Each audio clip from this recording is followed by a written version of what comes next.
तो दोस्तों OnePlus Nord Buds 4 Pro versus Realme Buds Air 8 दोनों में से कौन सा वाला बढ़िया है फटाफट देख लेते हैं। लेकिन सबसे पहले भाई प्राइस के बारे में बात कर लेते हैं। जो Air 8 है अभी इस वीडियो को बनाते टाइम 3600 रुपीज़ में मिल रहा है एंड वहीं पे Nord Buds 4 Pro अभी आ रहे हैं 4000 रुपये के। दोनों में 400 रुपये का फ़र्क है एंड दोनों में ही 1 ईयर की वारंटी मिल जाती है। मैंने टैग भी कर रखा है, उनके लिंक्स भी दे रखे हैं, आप चेकआउट वगैरह आराम से कर लेना। लेकिन बिल्ड क्वालिटी के बारे में देखो, सबसे पहले बात कर लेते हैं। दोनों के केस बहुत बढ़िया बिल्ड क्वालिटी के साथ आते हैं, लेकिन मुझे यहाँ पे look wise and feel wise OnePlus Nord Buds 4 Pro का केस बेटर लगा। ज़्यादा स्लीक है एंड ज़्यादा सीमलेस फील होता है। वहीं पे Air 8 का जो केस है, जो बॉक्स है TWS का बेसिकली, वो फील होता है थोड़ा बॉक्सियर, विच इज़ फाइन, बट मेरी पर्सनल प्रेफरेंस OnePlus के साथ है। एंड दोनों ही TWS के केस में आपको पेयरिंग बटन मिल जाता है, LED इंडिकेटर मिल जाता है एंड टाइप सी पोर्ट भी मिल जाता है। दोनों ही केस की हिंज की क्वालिटी भी बहुत बढ़िया है। TWS की अगर मैं बात करूँ तो लुक वाइज तो देखो आपको कोई भी पसंद आ सकता है, बहुत ही सब्जेक्टिव चीज़ होती है ये। लेकिन अगर फिट की बात करूँ, कंफर्ट की बात करूँ, यहाँ पे अगेन OnePlus का Nord Buds 4 Pro मुझे बेटर तरीके से फिट हुए, ज़्यादा कंफर्टेबल लगे। ये भी सब्जेक्टिव है, लेकिन हाँ मैं अपना एक्सपीरियंस बता रहा हूँ आपको। मुझे जो OnePlus के TWS अभी आए हैं ये थोड़े से बेटर लगे in terms of fit and in terms of comfort. लेकिन TWS की बिल्ड क्वालिटी Air 8 की मुझे स्लाइटली बेटर लगी। अब स्पेक्स के बारे में बात कर लेते हैं। Air 8 में आपको डुअल ड्राइवर का सेटअप मिल जाता है, मतलब 11mm प्लस 6mm के ड्राइवर्स मिल जाते हैं। वहीं पे OnePlus वाले में आपको 12mm के ड्राइवर्स देखने को मिलते हैं। लेकिन दोनों में ही IP55 की रेटिंग मिल जाती है, इन ईयर डिटेक्शन मिल जाता है, टच जेस्चर्स वगैरह मिल जाते हैं जो बहुत ही बढ़िया तरीके से काम करते हैं, स्मूथली काम करते हैं।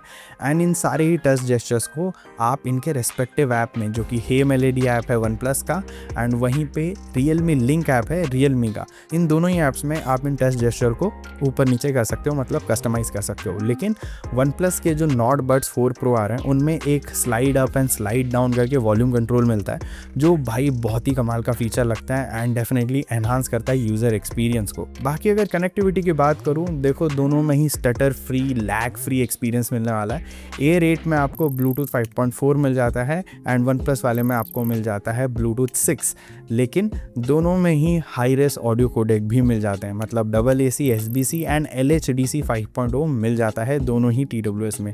बट Air 8 में आपको ट्रिपल डिवाइस का कनेक्टिविटी वाला फीचर मिल जाता है, मतलब एक साथ आप 3 डिवाइसेस के बीच में कनेक्ट कर सकते हो एंड अपने आप स्विच कर लेगा ये। लेकिन OnePlus में आपको डुअल डिवाइस पेयरिंग का ही ऑप्शन मिलता है, लेकिन आप एक से ज़्यादा डिवाइसेस में पेयर कर सकते हो एंड एट ए टाइम आप किसी भी 2 डिवाइसेस को अपने हिसाब से चूज़ कर सकते हो। तो ये भी काफ़ी ज़्यादा हैंडी फीचर है। बट मेरे हिसाब से यहाँ पे भाई Realme का ट्रिपल डिवाइस जो पेयरिंग मिलता है वो मुझे थोड़ा बेटर लगा। बाकी आप क्या सोचते हो कॉमेंट करके बताओ। फर्दर अगर मैं बात करूँ भाई ऑडियो क्वालिटी के बारे में, दोनों ही TWS बेहतरीन ऑडियो क्वालिटी के साथ आते हैं। लेकिन यहाँ पे जो Air 8 है मुझे ऐसा लगता है थोड़ा सा उसमें बेस ज़्यादा है compare to OnePlus, but at the same time इसमें ट्रेबल एंड मिड्स जो हैं वो OnePlus के मुकाबले थोड़े से कम लगते हैं। OnePlus Nord Buds 4 Pro में भाई बहुत ही तगड़ी तरीके से ट्यूनिंग की गई है ड्राइवर्स की एंड हेंस जो मिड्स हैं, मतलब जिन्हें हम वोकल्स बोलते हैं, एंड जो हाइज है जिन्हें हम ट्रेबल बोलते हैं, बहुत ही ज़्यादा क्रिस्प साउंड करते हैं, मतलब slightly better than Air 8। Air 8 कहीं से भी ख़राब नहीं है, डोंट टेक मी रॉन्ग है, लेकिन ओवरऑल जो म्यूज़िक की क्वालिटी है वो स्लाइटली ज़्यादा बेटर तरीके से ट्यून्ड है, ज़्यादा क्रिस्प है on OnePlus Nord Buds 4 Pro। और हाँ, अगर आपके फ़ोन में LHDC 5.0 का सपोर्ट है एंड जिस प्लेटफॉर्म पे आप म्यूज़िक वगैरह सुन रहे हो वहाँ पे भी आपको हाई रेस LHDC का सपोर्ट मिल जाता है, तो भाई आपका जो म्यूज़िक का ओवरऑल एक्सपीरियंस है वो और बेटर होने वाला है। एंड साथ ही में दोनों डिवाइसेस में ANC भी मिल जाता है 55 dB का। ऑन पेपर दोनों में एकदम सेम ANC है, बट जब मैंने रियल लाइफ में टेस्ट किया तो Nord Buds 4 Pro की जो ANC थी वो मुझे बेटर लगी एज़ कम्पेयर टू Air 8 की 55 dB की ANC। सो यहाँ पे ANC के मामले में definitely OnePlus Nord Buds 4 Pro थोड़ा सा ऊपर है। एक और फीचर आता है दोनों ही TWS में AI ट्रांसलेशन, लेकिन यहाँ पे फ़र्क यह है कि जो OnePlus में AI ट्रांसलेशन मिलता है वो सिर्फ OnePlus डिवाइसेस में ही काम करता है, नॉन OnePlus एंड्रॉयड फ़ोन्स में काम नहीं करता है।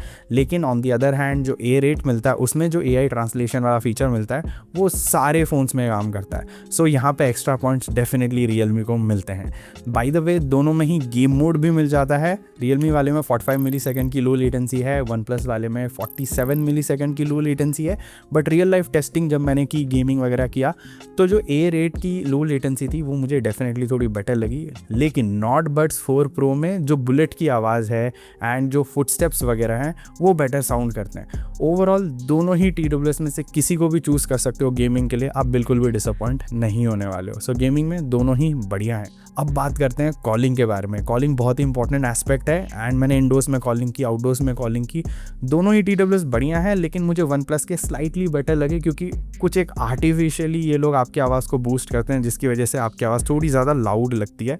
बाकी ये रहा मेरा ऑडियो सैंपल, आप सुन लो, आपको एक बेटर आइडिया लग जाएगा। सो हाय ब्रो, अभी मैं टेस्ट कर रहा हूँ TWS and these are OnePlus Nord Buds 4 Pro।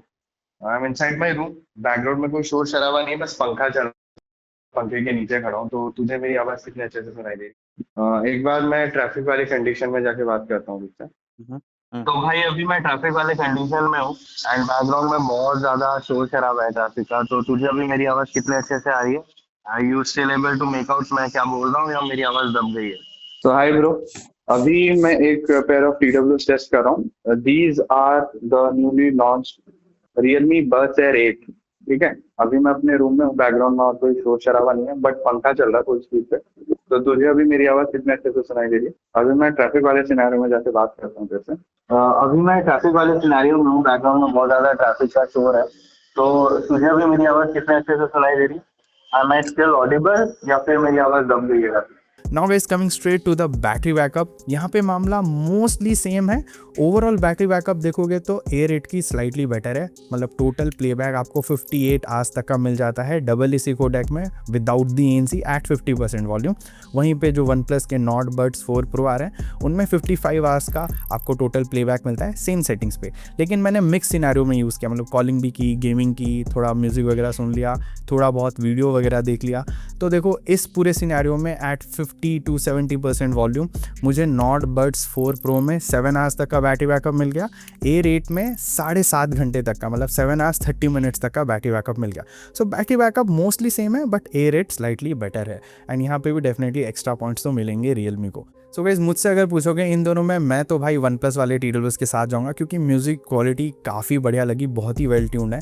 आप क्या सोचते हो कमेंट करके बताना। एंड यही था पूरा comparison video. I really hope you liked it and ऐसे ही ऑनेस्ट कंपैरिजन के लिए सब्सक्राइब जरूर कर लेना, इस वीडियो को लाइक जरूर करना, हाइप जरूर करना, कमेंट करके पूछ लो अगर आपका कोई भी सवाल है, सुझाव है। मैं मिलता हूँ अगले वीडियो में, until then over and out.